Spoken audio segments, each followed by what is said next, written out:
sa naranasang flash flood kahapon sa ilang bahagi ng Umingan at Balugao ay naisara na yung irrigation gate papunta doon sa mga irrigation canal dahilan ng pagbaha kahapon. At sa ngayon nga ay nakabukas ng irrigation gate papunta naman sa ilog.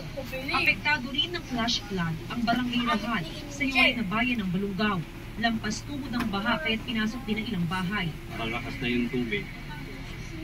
Tapos pinilit kong buksan yung pintuan nila kasi hindi na mabuksan dahil malakas ang tubig. Ay, yung iba lang na itas namin. Tapos yung ginawa ko lang, sinira ko yung pintuan nila para labasan ng tubig.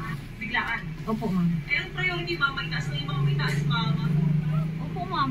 Kahit yung foam lang para mahiga ang pagkatapos namin maglinis.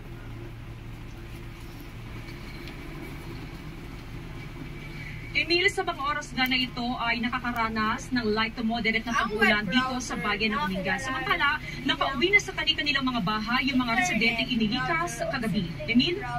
Jasmine, natukoy na ba ng munisipyo kung aling opisina ang may responsibilidad sa pagsasara ng nabanggit mong irrigation canal at yung pagbubukas naman ng gate ng irrigation system sa Manila River? Ano ba yan? Actually, Emil, doon sa investigation ng lokal na pamahalan kanina na-identify na ang responsible doon sa flash flood kagabi ay ang mga barangay officials ng Masiil-Siil. Sila kasi, Emil, yung in charge doon sa pagbukas at pagsara ng irrigation system.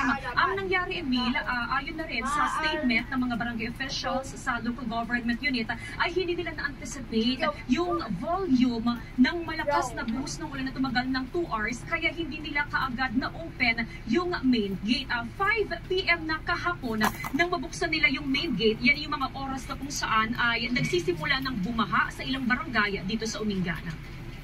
May nabanggit ba, Jasmine, na magiging hakbang sa mga responsable para rito?